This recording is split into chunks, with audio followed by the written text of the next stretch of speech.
Hi folks, today we're going to be testing out some outdoor gear here in my backwoods playground, so you're going to want to stick around. I'm always looking for value items that I can share on the channel with you folks. I know with gas prices the way they are, they're crazy.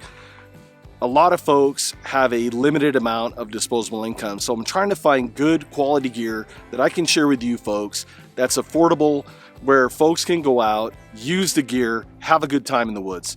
So a good friend of mine, Eric Outer from Outer Limitless, sent me two blades from Bestech. I reviewed one a while back, the Bobcat folding knife.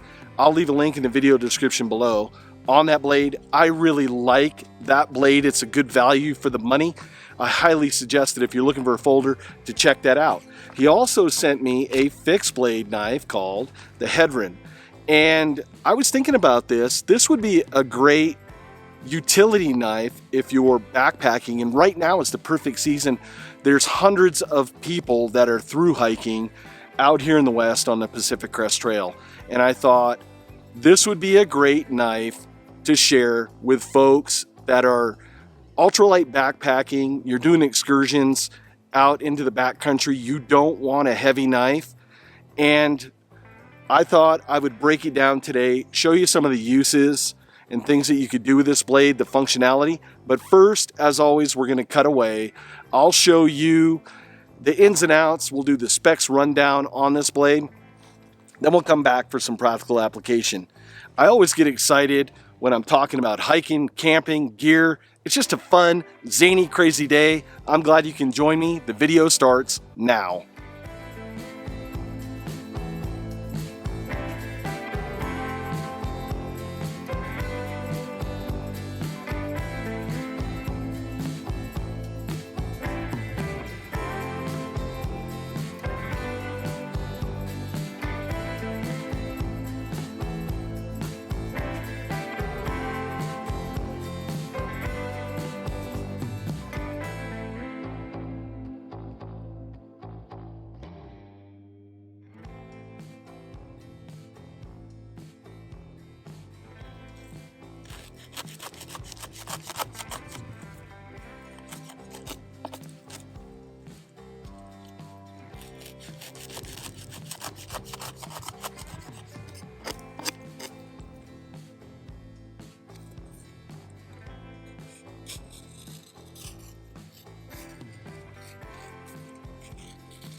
Now for some thoughts on the Bestech Hedron.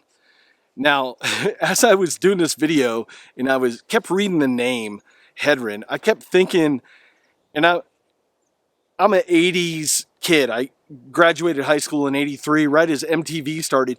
And if you guys remember those old shows with Max Headroom, the little computer guy, I just had that in my head and I kept defaulting back to that. Just crazy zany stuff. But stay on point, John. The show must go on.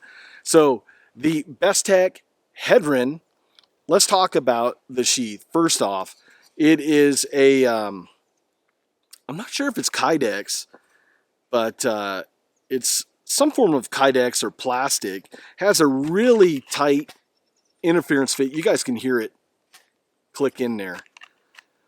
So one, you're not going to lose this blade. Now, in the beginning of the video, I talked about I thought this would be a great blade if you're a hiker, if you're a camper, if you're a minimalist, if you're an ultralight backpacker, or you just don't want to carry a heavy, big blade.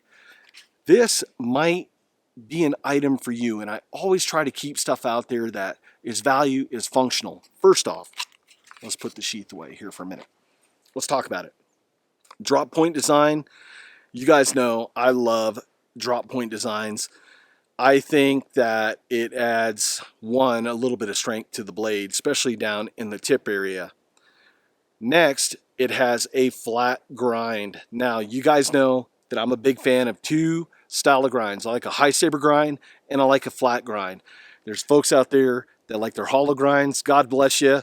That's your opinion and you're welcome to it if it works for you. What works best for me is a high saber and a flat grind. This one checks the box. Now, made out of D2 tool steel. Great steel, durability, corrosion resistant, not corrosion proof. As with anything, you're going to want to be able to do knife maintenance. So if you are out in a humid or a wet environment, obviously when you get back to camp, you're going to have to, one, dry out that sheath because Kydex is just going to have water stay in it. So you want to dry it out, maybe take the knife out, oil it down, just do some basic knife maintenance.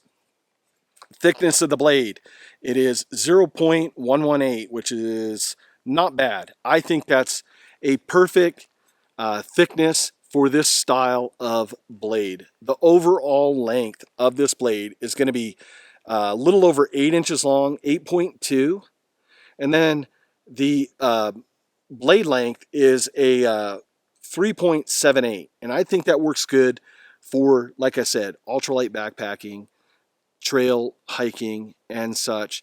Just great utility knives. Now, handles are made out of G10, and these are OD green. I think that that's the right combo for this style of blade, and the reason being is if I'm using it for food prep, I want to be able to clean these handles. I don't want any sort of viruses or bacteria to stay on the handles in a food service type capacity. Say I'm the camp chef for the day and I'm cutting up hamburger, I'm cutting up steak or whatever, and I don't clean the handle. Well, all sorts of nasties can grow on that. With this, wash it down, dry it out, you're good to go. Now, the handle has a little bit something unique that I don't see in a lot of knives. It has jimping on the thumb ramp. Then it has jimping forward of the thumb ramp. So good for slicing, cutting. And then on the underside, back near the pommel of the handle, you have jimping as well. So if you're using this blade in a variety of different configurations, you have really good control of this knife. And also, they're not really scallop cutouts, but it's machined here on the thumb ramps on the handles. So it's a nice addition. You're getting in, you're holding it for a chest cut. You're going to be able to hold this knife in a variety of different ways. Now, if I only had one issue, I don't want to say complaint because I don't like saying complaints. Everything has a reason in their design, and I can't talk to the designer direct to kind of get in their head. But just the way that they've routed to be able to put a lanyard in there, it's kind of recessed, hidden inside the handle. One, you're going to have to use really thin cordage, which on a lanyard, I'm not a big fan of. I like using a little bit thicker, at least like 1/4 inch paracord. One, that way it doesn't cut into your hand or wrist, as you're using the blade. Or it could break and snap and then you've lost your knife. But if that's the only complaint out of this blade, this is a win. I think that this is a beautiful knife that checks a lot of boxes. You have a nice stonewash finish. We'll give that a thumbs up. You got the jimping on the thumb ramp, forward of the thumb ramp. Underneath, definitely a thumbs up. You guys know that I love a flat grind, definitely a thumbs up. I'm a huge fan of drop point designs as well. Another thumbs up. G10, you're doing food processing, being able to sanitize this knife. If you're a camp chef, keeping it clean on the trail, definitely a thumbs up. Multi-use blade that is only weighing in at a little bit over 4.5 ounces. This is a win, folks. You guys saw me cutting rope, making fire sticks with it, also stabbing it into my bushcraft table, my poor bushcraft table that survived years out here, fires. I'm tearing it up, but I do a lot of stuff for you folks. Just a testament to how strong the tip is on that blade and the heat treat. So definitely a win. So if you're looking for something, value, durability, functionality that just plain works, I'll leave links to where you can find a good deal on this Bestech Hedron knife, not Max Headroom, but the Hedron knife. So with that, folks, this is a wrap. I'm so glad you were able to join me out here in my high altitude backwoods playground. We're up about 6,000 feet. It's a beautiful day today. Folks, I invite you to join me on future videos. Take care, folks.